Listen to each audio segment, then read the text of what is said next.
Hi, my name is Ludwig Liagre. Welcome in the module 2 of this training on how to develop and implement a fundraising strategy for marine protected areas. This second module is about assessing the financing needs of your MPA.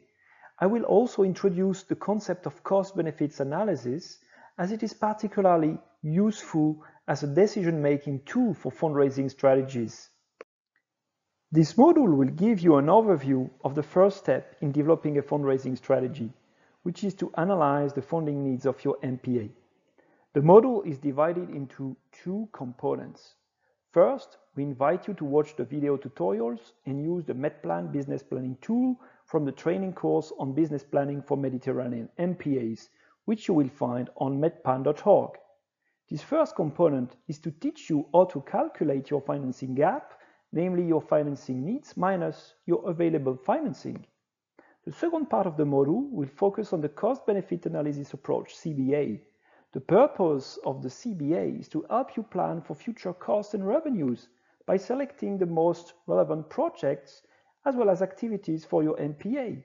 To do this, it will be necessary to analyze the financial and non-financial costs and benefits. In particular, the costs and benefits of projects and activities on the environment and local communities. The video tutorial on business planning and the MEDPlan business planning tool we suggest you to use will help you calculate the potential financial gap of your marine protected area.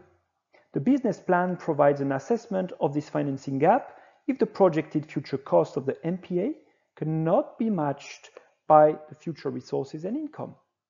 To assess the financing gap, it is essential to base the assessment on the conservation objectives of the MPA and the measures and activities planned in the management plan to achieve these objectives.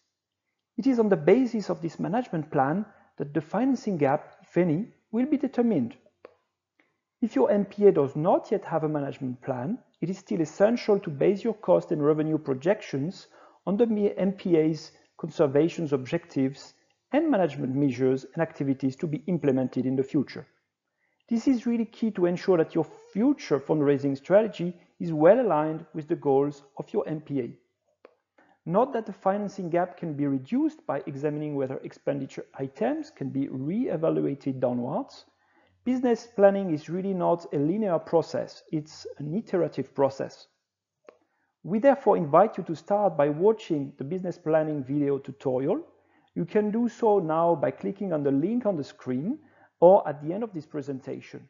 It's up to you. You will find this video tutorial on business planning as well as the MEDPlan business planning tool on medpan.org. Now let's explore the cost-benefit analysis approach and how it can be applied to marine protected areas. In brief, a cost-benefit analysis CBA is a decision support tool to assess the benefits and costs of an action, a project, or a policy. In the case of environmental activities, CBA is particularly relevant. Indeed, classical financial analysis is often not sufficient for decision-making. Environmental, social, and economic benefits and costs should also be taken into account. CBA can help to determine if the activity or project is viable, to assess its efficiency and to compare it with alternative projects or activities. Based on this analysis, the most relevant and feasible action in economic, environmental, and social terms can be selected. In the case of fundraising, identifying financial but also non-financial values of activities is a key element to sell the conservation projects and activities to potential investors and donors. Several indicators can be calculated as part of the cost-benefit analysis.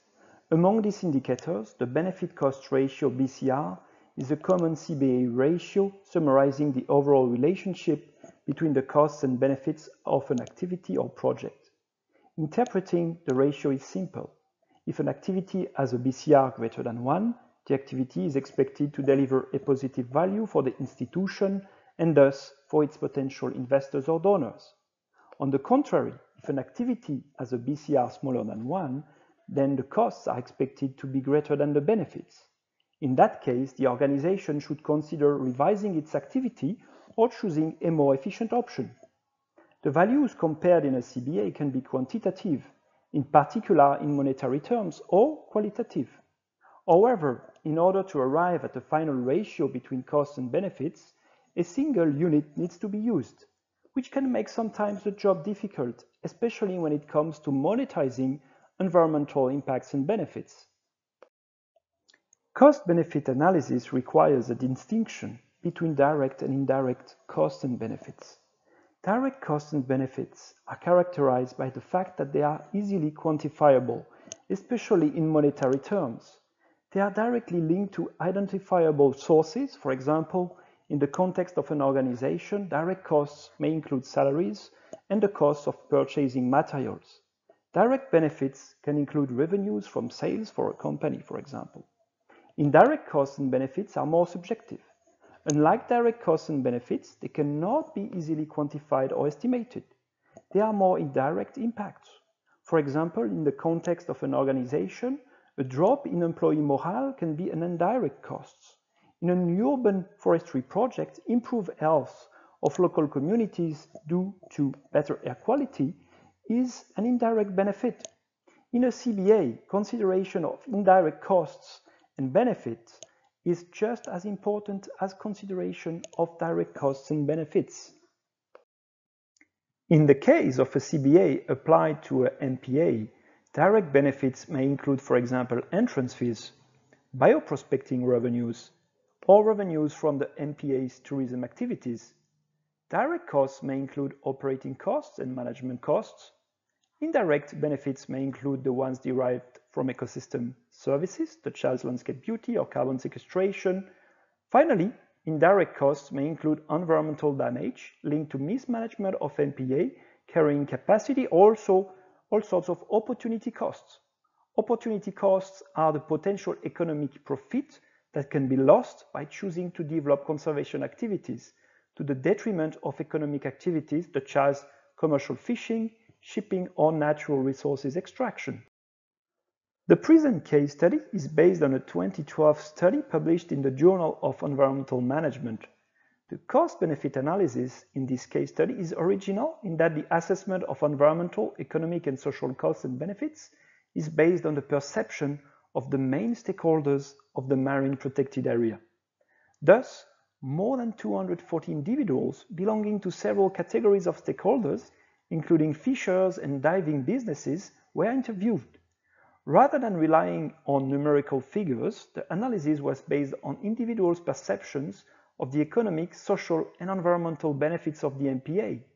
After 2 years of consultation, the analysis found that overall, the perceived benefits, direct and indirect, of the MPA outweighed by far the potential costs.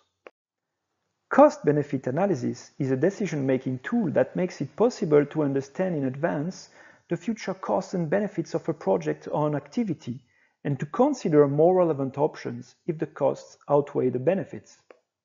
This tool makes it possible to compare several activities and management models in order to select the most appropriate ones for effective management of the MPA in the long term. Selecting the most relevant and efficient activities is all the more important in the context of limited financial resources, a problem that marine protected areas are currently facing. The analysis and consideration of direct but also indirect costs and benefits is particularly useful for MPAs, as many benefits are indirectly generated by conservation activities, especially in terms of non-market ecosystem services, and also that opportunity costs that can affect the economy and local communities can represent a risk. The CBA can thus support the MPA with investors and donors by showing them the robustness of an argument taking into account a holistic vision of projects and activities which recognize economic, environmental, and social impacts, both direct and indirect. Following this video tutorial, we kindly ask you to complete the assessment for Module 2, which you will find on medpan.org. This short test will allow you to check your understanding of the topics covered in this module. Also note that you will find all the resources mentioned in this tutorial, as well as additional useful resources in the training manual. Really thank you for your attention. Goodbye to all and see you soon for the continuation of this training.